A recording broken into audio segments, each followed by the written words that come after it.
I can remember coming into Manchester probably in the late 40s, early 50s, and seeing the River Irwell with foam on it, and where the River Irk joins the Irwell, just below the cathedral. Depending on what the factories were doing that day, you'd have a red on a Monday and green on a Wednesday.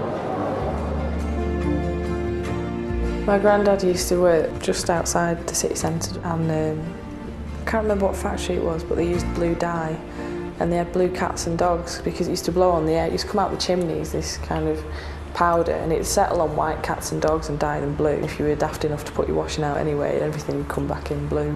So you've got all the industry along the canal and all this kind of, you know, testament to man and his big chimneys, and there's some bits of the canal that stink. But you walk along and there's all the different kind of birds. There's a lot of birds along the canal. I enjoy seeing them. And I expect to see the cormorants at a certain spot. And they've got the mallards and the Canada geese. But I do enjoy that contrast. But when, I think it's almost like a taster. You know, they call them the corridors, don't they? Green corridors. They like canals and waterways because it brings life and wildness into the cities. One day I was standing on the bridge, looking towards the Lowry Hotel, with a tufted duck flying very fast, and I realised shortly that there was a peregrine following it. The tufted duck went under the Victoria Bridge, and the peregrine straight over the top. They don't always get it right every time. People come out of shops and they don't realise what's going on. They only look at high level, they never look up to see what's going on. I'm quite housebound in a way, because since I had my accident. So I've slowed down in many ways, but it means that it's given me much more opportunity to observe and to see creatures going about their day, and how you can get to know them. You can get to know wildlife. It's amazing that if you look out the window and you see the same blue tits or the robin, or there's a pair of blackbirds as well, and after a couple of weeks you can feel quite sort of attached to them, really. Oh, where's the blackbird today? Oh, there he is. It's amazing number of birds that come in. It's really quite enchanting. And then suddenly 20 minutes has gone by. We've spent hours watching a pair of spiders on the edge of the pond trying to mate. Doing the dancing, spiders, dancing. And you know, sitting out there watching the birds and watching the little voles that live in the log pile and stuff. We both love it as much as each other, but Rachel spends more time getting her hands dirty. I like sitting in there with a beer, watching her doing all the work. Watching stuff swimming around in the pond and watching little caddis flies. Like Andy, I'm really fond of the pond and watching what goes on in there. I like watching the flower beds as well through the seasons, as some plants come into flower and then they go away and the next plants come through and you get these waves of different colours, so I find that very satisfying to watch as well. Gardens are really, really important places for wildlife, and as the more and more people spread out, there's less and less room out in the countryside for stuff, so people's gardens have become really, really important for wildlife, and the more we can do as individuals the better, and the more different individuals do, if everyone works together and everyone does a little bit in their garden, it can have a huge benefit for wildlife. So and that then brings all the extra wildlife in and gives me more stuff to look at, so everyone's a winner. What I've learned that you can have a sort of relationship with them almost, because I'm sure, and I think, well, maybe I'm just going potty, but so the bird feeder had got empty because I hadn't refilled it for whatever reason, and I thought, all up there was about 3 of the sparrows, all sort of I thought, they're all waiting for their breakfast. Yeah, it was like a load of kids. I haven't seen this kind of community spirit in a long, long time. To see everyone getting out, getting involved, together for the greater good. Getting to talking to each other, coming out the houses, exchanging stories and sharing experiences. But for me, the community spirit is everything. And when it brings people out, it enriches lives, doesn't it? Because it gets people talking and it gets people sharing and looking out for each other.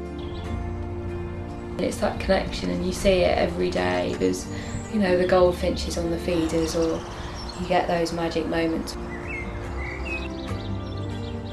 It does make such a difference to have a kind of like a green lung, especially the Mersey Valley, say, which I always think it's really good because as an area it's a real kind of lifeline for people living in Manchester, because you haven't got to go far to get out into some green space.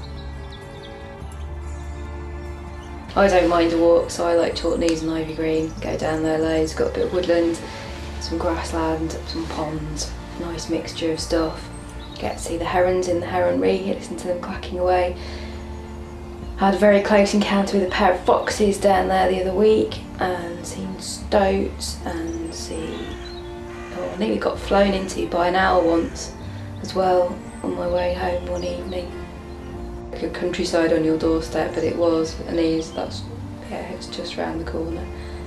And it is countryside. It's not garden or park. Love the city, but I need a green fix. Go back to the countryside and remind myself that it's still there and it's still real and necessary, and it's like recharging your batteries. You make a connection when you're outdoors and when you're in a wild space, or even if you're just on a bit of grass in the middle of the city, that's the reality of it, and the rest is the construct and the concept. Definite need for wild spaces, just to go out and look around you, breathe in. Do you know, it's not that kind of dodging through crowds of people or walking down a suburban street where your feet are striking the tarmac and it hurts your heels every time. When you're out in the woods and you're on the natural earth, you know, your feet don't get that kind of, you don't get sore and you can walk forever. I mean, I've spent all my working life working in a factory, so to come out, you know, into the open air and see things, it's great. Manchester is music and art and culture and vibrance and creativity and connectedness, and it's that kind of the cosmopolitan thing of being on the bus and hearing several different languages spoken. Love the openness and the newness, everything's developing all the time. There's a wonderful kind of energy about Manchester. It's all about moving forward to the future. The rivers have definitely cleaned up and we've got fish back. That's why we've got birds, herons. And the most impressive has got to be the peregrine falcon. They stay with us all year round, and our birds are definitely Mancunians.